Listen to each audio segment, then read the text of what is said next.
Welcome to the Motormouth YouTube channel. I'm Zach. I'm Andrea. And we do full-length car reviews each and every week. You need to subscribe to find out that halfway through, we stop for a segment called Questions, Coffee, and Cars, and we spun it off for at 1:25. How do you get a question in? Follow along on Instagram at motormouth_Andrea. Every Sunday morning, I put a post out on Instagram asking for questions. Once we gather them, the post is deleted and we start the show. Time now for Questions, Coffee, and Cars. Your questions from Instagram. I recently got a used 2021 Kia Seltos top trim turbo. The interior and the overall feature set is great for the price, but the dual clutch is very jittery at lower speeds or at an incline. It sometimes would randomly pump power at incline roads or at slow speeds, and you don't feel you have control over the car. Did you guys feel the same? Do the newer models still come with this awful dual clutch? Well, we'll answer the last bit first. No, they've changed it to a regular torque converter automatic. So what you have to know about dual clutch transmissions, it's a manual transmission automatically controlled. So if you've never driven a manual car, when you're on a hill, you have to let out the clutch as you apply a little bit of throttle so the car doesn't stall. And that's kind of what it's doing. It's kind of what it's doing. And you know, when we were driving it, what I like about a dual clutch transmission is very engaging to drive. But it is true, even when you're at a stoplight and you hit the accelerator, sometimes you move back, or if you're parking or backing up somewhere, you get that feeling. And I can understand, if you're not used to it, why that would be alarming. They did get rid of it because there were complaints, and I think that more people just want a smooth automatic transmission. We even see that with Volkswagen with the Taos. Same thing, had a dual clutch transmission for all-wheel drive models, and people complained about it. They've now moved away from it. So it's the same sort of idea. If you upgrade to a newer model, it is gone. So it's more efficient, and that's why they've gone to it. And we've seen this push towards dual clutches from a lot of brands, and then moving away from it because people don't like the low-speed drivability. So you're not alone. What are your thoughts on Nissan and Honda signing to work together? I think it's a good idea. They're specifically going to focus on EVs and AI, so artificial intelligence. I think that they have to work together. The EVs are much too expensive, and if you want to share information, you'll get a lot further. They have to. All these brands are going to be teaming up. We just heard there was a letter of intent signed between General Motors and the Hyundai Group to work together. Ford and Volkswagen are working together on commercial vehicles. Volkswagen spent $5 billion to buy a piece of Rivian so they could get access to their technology. And you're going to see this more and more and more. The fact that Honda is looking for more dance partners. They were partnered with General Motors to make their first EVs, which were actually quite good. Yeah. Why they didn't keep going down that road, I'm not sure. But the big one, Andrea, is not Nissan and is not Honda. It's Stellantis. Stellantis is in a whole pile of trouble with sales cratering. I saw in the native Italian market, production is down 40% for Fiat based vehicles, 40%. Yeah. That's not sustainable. So they will probably look to team up with yet another partner. Oh, we're even, talking to dealerships, and things just aren't selling as well as they should, let's say, with that brand. So they're going to have to do something and pivot somewhere down the line. But yeah, manufacturers have got to join together, share information. I think it would be good for both. I know it was specifically about EVs and AI, but Honda has now this great hybrid system, and it would be great to see them share it with Nissan. I know overseas Nissan has their own e-Power, but the Honda hybrid system really is terrific. Yeah, and if you think about what's happening, we'll just take Japan, because this is kind of like its own entity, right? So you've got the Toyota, which is massive. I think the market share for Toyota is like over 50% in Japan. It's crazy. Big. And then under that, you've got partial ownership of Subaru and Mazda, right? Yeah. So that's one entity. And then everybody else in Japan, whether it's Mitsubishi, Nissan, am I missing one? Mitsubishi, Nissan, and Honda are now coming together, and they're forming their own little alliance because they need to team up. Toyota's got the big chunk, and then these guys are trying to get their chunk, and that's really what they're working at. And I think Honda needs to pivot with Acura as well. They're saying they're going to go straight to EVs. I think that the market is demanding hybrids, and I would like to see some Acura hybrid models with that same hybrid powertrain that are in the Honda models. Do you think German brands will ever adopt hybrid vehicles, powertrains, or do you think they'll stick with plug-in hybrids and fully electric? You're right, there aren't any hybrids from the Germans, only plug-in hybrids. We recently saw Lincoln come out with a hybrid for the Nautilus, and we know that Genesis is going to be starting to produce some hybrids as well, and the rumor is with a 2.5 liter hybrid powertrain. I think it would be great to see the Germans. I think they're all in on the plug-in. Has got to be the plug, right? Because they're really pushing towards their EV strategy. So if they can get people to get used to the plug part of it, that helps them in the future. I think it's the baby step towards a full EV. And some brands have been successful with their EV strategy. BMW is one of them. Yeah. Volvo is another. They're doing very well right now with some of their EVs in the European marketplace, I should say, not so much in North America. But I don't think so. I think because if you look at the way that they run their vehicle brands, they're luxurious and they're performance oriented, and they can get better returns using their conventional automatic transmissions with a plug-in versus having to go like to a CVT. I don't think you want to have CVT and luxury performance car in the same sentence. But you do see Lexus, they've got hybrids that are not using an eCVT. So I think that it is possible. They've got a 6-speed automatic transmission. I think that the Germans could for sure do something like that, but that's not their plan. I mean, you even see with Mercedes-Benz, they were going straight to EVs, and the success that they thought that they would have is not as great as they expected, and now they're bringing plug-in hybrids into the lineup. So I would like to see it, but I agree. I don't think it's going to happen. I don't know. We could be totally wrong, but I don't think so. I'm looking at getting a compact SUV. I've been driving my 2015 Mazda 3 for 9 years now and had zero issues with it. I've been doing research, and it looks like the Mazda CX-50 hybrid and 2025 Audi Q3 are similarly priced. Based on reliability and driving dynamics, which would you and Zach choose? Well, we haven't driven the CX-50 hybrid yet. We're going to be driving it in about 2 weeks' time. So stay tuned for that. If you're not in a rush, and don't buy anything until we review it, because that's what you have to do, is make sure that Zork and Drea like it before you buy it. The Q3 is being updated. The current car is a good premium A to B car. It's not exciting. The steering's very light. The platform is very different shaped than the CX-50. So I would say it's more of a traditional upright SUV, where the CX-50 is kind of wagony. And definitely more hard plastic in the Audi than maybe what you would expect from a luxury vehicle. They're trying to keep the price down. But we've always said that the Q3 is a great all-rounder. I think it looks good, and the tech is pretty good inside of it as well. I would say that it's more comfortable than the CX-50. Whether they change the seats in the hybrid of the CX-50, that we don't know yet, so stick around for our review. We will be driving it at the beginning of November. One thing I want to say quickly, though, is that this is going to be an eCVT-based transmission for the Mazda.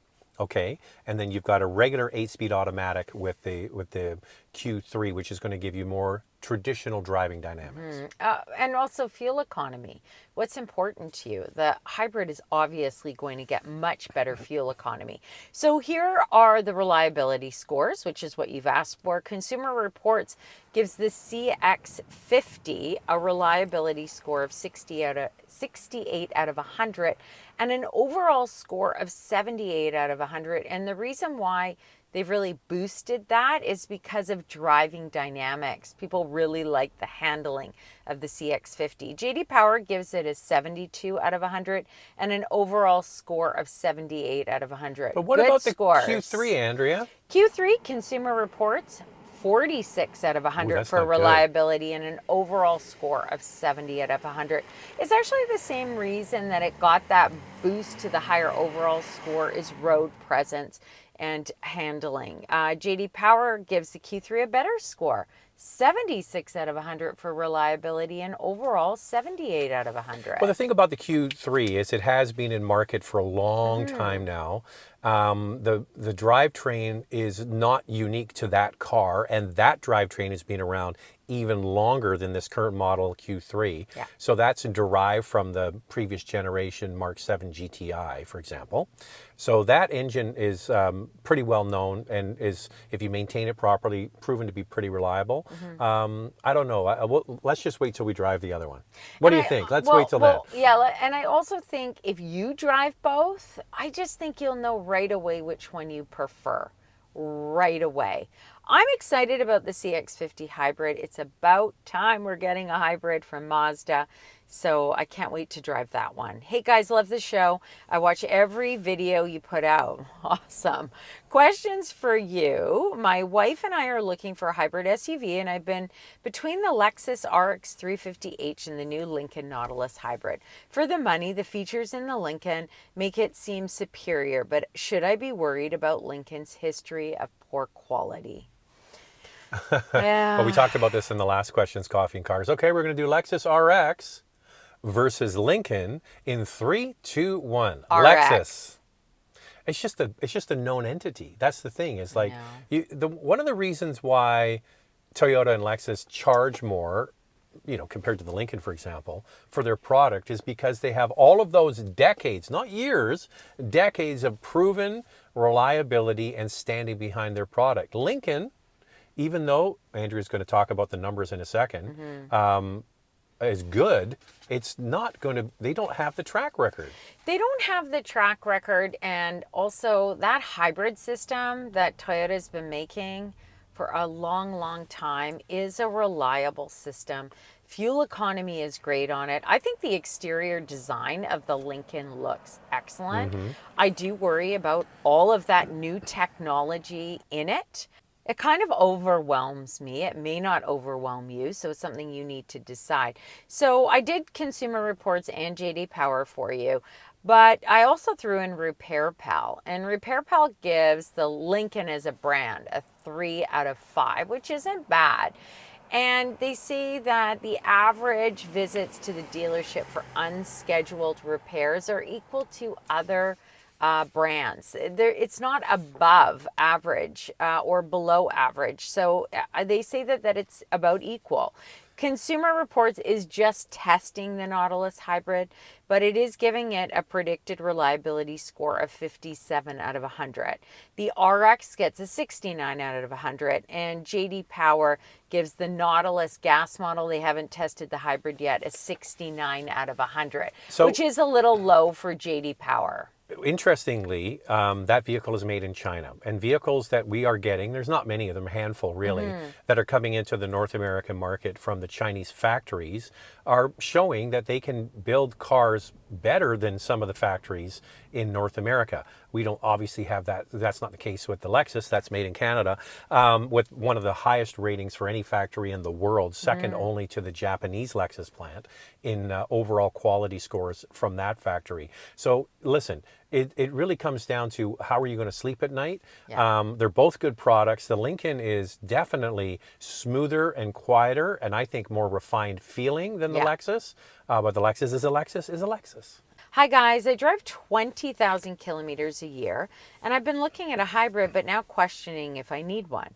If you had 60,000 to spend, what would each of you recommend? Empty nesters with possible grandkids in the coming years. Thank you. Keep up the good work. I wish I knew what kind of vehicle it was. I guess if you're going to have grandkids in the backseat, you're going to want a crossover of some kind. $60,000. 20,000 kilometers a year is actually kind of on the higher end. You know that? It is, I know. So you're it's kind of average for working people, 20 to 25,000 kilometers, which is about 18,000 miles. So that's not insignificant, and a hybrid would rack up fuel savings over that time period pretty quickly. Yeah. When I hear that 60,000 mark, and I don't know, your empty nesters, maybe want something that feels a little bit more upscale, first thing that comes to mind is the Crown Signia. That's a good choice. It is at 60,000, including freight, PDI, and fees. You don't have to get the technology package, which would put you over 60. But I feel like you would really enjoy that vehicle a lot, and fuel efficient, and it looks good. Yeah, yeah, all that is true. That's a good choice, Andrea. I'm Yeah. going with Andrea's choice. Okay. Crown Signia. It's at the very top of your Your budget. It's the top yeah. of your spend, but I think it's a dollars in, dollars out equation. Yes, you might spend $3,000 or $4,000 more than you thought. Yeah. But I think in the long run, that'll be money well spent. I think you would like it. And I also find getting in and out of the vehicle for an older person. They're not old, Andrea. They're mature. They're mature. Like my mom, for example, I could see her easily getting in and out of the Crown Signia, whereas a sedan hybrid like the Camry, let's say, it would be more challenging for her. Camry's Signia. way better value. Way like better if you're value. just focused on value, get a fully maxed out Camry. Yeah. And you can get it with the all-wheel drive, and it's going to be thousands. And you could drive that and still go on a nice vacation with Yeah. the difference between that and a Crown. And tons of space in the rear seat for the grandkids and boosters and car seats. I think you'd be just fine. Have you heard I anything? changed my mind. I don't agree with Andrea. I'm going Camry. But I'm just saying you're going to have to check. I don't know what your mobility is like. Getting in and out of the vehicle is definitely more challenging in These the are Camry. vital people, Andrea. They're in the prime of their life, piling in and out of a Camry, no issue, no problem. Speak to my mom about that. Your She mom- may disagree with you. Your mom's well past the grandkids might be on the way. Grandkids have been here for a while. That is true. Yeah. Have you heard anything about Subaru abandoning the wagon form for the Outback and going with a more traditional SUV from the 2026 model? I also heard no hybrid in the works for the Outback. Any thoughts? Well, we can tell you straight from Subaru Canada, the Outback is getting a hybrid. So there, your intel is wrong. That's one of the things is you watch these speculation videos, and they don't know often what they're talking about. No. We actually get it from the horse's mouth. And the horse said, "Yeah, it's coming." It's coming. And no, I don't think it's coming as an SUV. I think they're going to keep their wagon form because it's popular for them. You think about, okay, you could kind of call the CX-50 a wagon, but really the Subaru Outback started its life as a pure legacy station wagon. Yeah. And it's really the only game in town. And the fact they have it is so, what makes Subaru kind of quirky and different. And the people who have Outbacks absolutely love them. Considering to buy a car, confused between the Mazda CX-50 PHEV, Mitsubishi Outlander PHEV, Tesla Model Y. Considering to keep the car for long term, and any other vehicle suggestions are also appreciated. Well, you're jumping from plug-ins to full EVs. You got to kind of decide what you want. Totally. Couple things that we have. Okay, so the CX-70 plug-in hybrid transmission is iffy for us. Definitely find it to be laggy. I've heard from viewers who own the CX-70 plug-in hybrid. One feels like we've overreacted to it, that he finds it's absolutely fine. It's not a big deal, maybe slightly laggy. Another viewer is really upset with it, feels that it's quite clunky, that transmission. So what I've come to realize after speaking to different viewers who either own the CX-90 or the CX-70, some are more bothered with the transmission than others, so it's important for you to try it.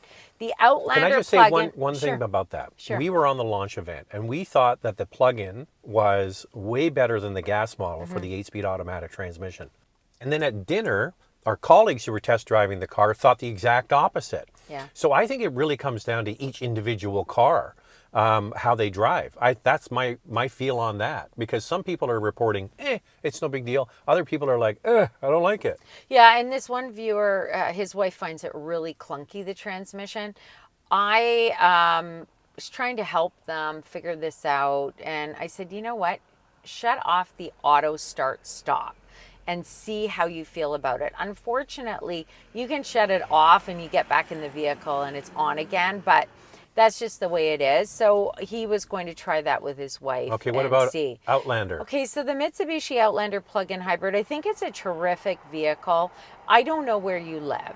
In temperatures of minus 20 Celsius, minus 4 Fahrenheit, the vehicle wouldn't start. There have been reports of that because other Yeah. people have said they didn't have any issues, but there have been reports of that. But because of those reports and the vehicle not starting, Mitsubishi did a software update on those vehicles, but the temperature got warmer. So we'll have to wait for this winter to find out, Yeah, we right? have to wait. And so a couple viewers reached out who own it, were really disappointed, but Mitsubishi was working with them and did this software update. The temperature got warmer, so they don't know if it worked or not. However, they said that what they noticed is that the gas engine came on less often after this software update, which is kind of interesting.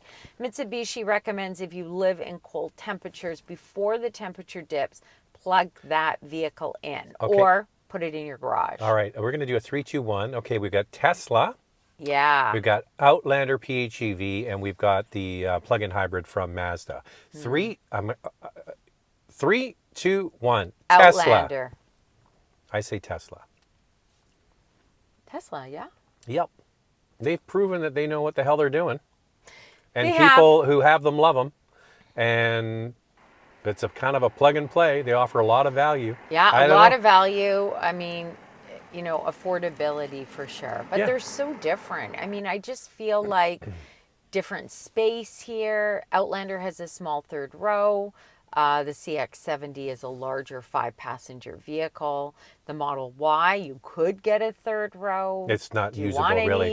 EV? I don't know. I don't know. I really don't know. All I'm saying is know. if you've thrown Tesla into the mix, it Yeah. should be heavily considered as an option. Our neighbor just bought one. She loves it. Yeah, so there you go. Absolutely loves it. Well, we're way over time now, Andrea. We went on a deep dive on those ones with the transmission and all that. All right, so how do you get a question in? Follow along on Instagram at motormouth_Andrea. Every Sunday morning, I put a post out on Instagram asking for questions. Once we gather our questions, the post is deleted and we start the show. Thanks for watching. See you next time.